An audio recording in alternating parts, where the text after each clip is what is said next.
Bienvenue dans la lettre. Ici, je t'emmène explorer une partie de mon monde intérieur. Dans cet espace, je partage mes histoires, mes émotions, mes découvertes et tous les enseignements que j'en retire. L'idée, c'est que tu te sentes décomplexé ou inspiré.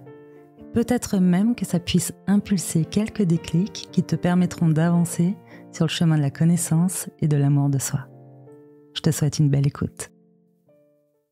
Aujourd'hui, je me sens frustrée et en colère. En fait, je suis dans une phase assez intense, créative, et honnêtement, j'adore ça.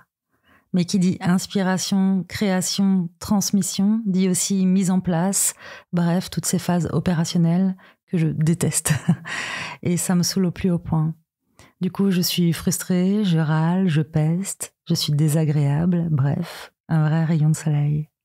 D'ailleurs, qui a dit que faire du yoga et du développement personnel supprimait les émotions négatives et les traits de caractère qu'on tente de cacher parfois? En réalité, ce qui me met en colère, au-delà du fait de faire des choses que je n'aime pas vraiment, eh bien, c'est de constater qu'à chaque fois que je passe trop de temps à faire ces choses que je n'aime pas, je m'épuise et je n'ai plus d'énergie pour faire ce qui me nourrit vraiment, pour ce qui me fait vibrer. C'est-à-dire apprendre et transmettre. Je peux passer des heures à découvrir, à apprendre, à transmettre sur des sujets qui me passionnent, tels que le développement de soi, la relation à soi, à l'autre, au monde. Mais dès qu'il s'agit de faire une page de site internet, la mise en page de la lettre, un montage vidéo, le visuel d'un post Insta sur un Canva, ou même encore d'ailleurs une machine à laver, eh bien là, plus rien ne va. Surtout quand ça bug dans tous les sens et que j'y passe des heures. Pourquoi ? Eh bien, tout simplement parce que ça ne nourrit pas mes valeurs hautes, mes valeurs intrinsèques. Alors bien sûr, je le fais parce qu'il faut le faire, mais parfois je m'épuise. Du coup, ça m'apprend beaucoup sur moi, sur mes valeurs et aussi sur mes ressources. Néanmoins, je sais que je ne peux pas continuer comme ça. Et ce que je veux là, maintenant que j'ai été voir ce que la colère avait à me dire, eh bien, c'est être plus confortable, préserver mes ressources et regarder les aspects positifs de cette situation inconfortable. Alors, 1, je peux maintenant avoir de la gratitude vis-à-vis de cette situation qui me permet de réajuster les choses. 2, ça me conforte dans l'idée que nous devons déléguer. Déléguer, oui, mais pas n'importe comment, pas n'importe quoi. Et du coup, j'en profite chaque jour pour me faire une petite liste de ce que je souhaite vraiment déléguer. 3, je me rends compte que je me connais et que je m'accepte de plus en plus dans ce que je suis. La preuve, c'est que j'en parle ici.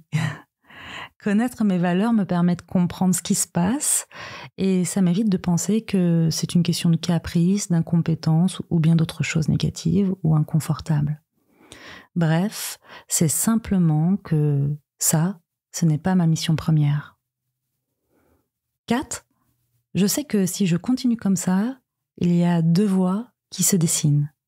Dans la première, je veux tout faire selon mes critères et je m'épuise. Parce que oui, en plus, je suis exigeante et j'ai une petite tendance au perfectionnisme, surtout quand j'ai envie de procrastiner. Dans la seconde, je suis frustrée, je tourne en boucle et je râle. Alors bien sûr, aucune de ces 2 voies ne me convient, j'ai plutôt envie de me dessiner une voie du milieu. Celle où je prends du recul pour me demander qu'est-ce qui compte vraiment. Où sont mes priorités ? Qu'est-ce qui me nourrit ? Qu'est-ce qui apporte vraiment de la valeur ? Par exemple, quand je passe 3 heures à faire un visuel Insta parce que je veux que ce soit beau, est-ce que ça va rendre le message plus beau, plus impactant ? Non ? Ok, alors je lâche. Alors, dans cette voie du milieu, il y a aussi l'option faire une sieste ou une pause avant d'être épuisé. En tout cas, ce qui est certain pour moi aujourd'hui, c'est qu'en tant qu'entrepreneur et dans notre vie en général, on ne devrait jamais faire l'impasse sur ce qui est important pour nous ou sur ce qui nous fait vibrer profondément. Tout comme on ne devrait jamais avoir à sacrifier notre bien-être ou nos rêves. Et je pense même qu'épanouissement, bien-être et business peuvent coexister harmonieusement. lorsqu'on apprend à se connaître et que nous savons répondre à nos besoins. Et chaque jour, je me rends compte combien connaître mes valeurs hautes, intrinsèques, me permet de nourrir et d'être attentive à mes ressources, de réajuster ce qui a besoin de l'être. Et Dieu sait qu'il y a des réajustements. Et ça me permet aussi de faire des choix conscients, de mettre en place des actions ciblées et alignées à mes objectifs et à mes rêves. Et donc de m'épanouir dans ma vie et aussi dans mon business. Alors voilà où j'en suis pour le moment.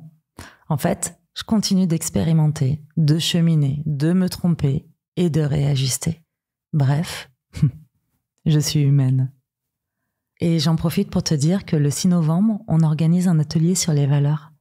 Alors, si tu as envie d'en savoir plus et d'aller plus loin en découvrant les tiennes et voir comment tu peux toi aussi te créer une vie pro et perso alignée à tes valeurs, eh bien, tu peux nous rejoindre. Sébastien va mettre le lien juste ici en description.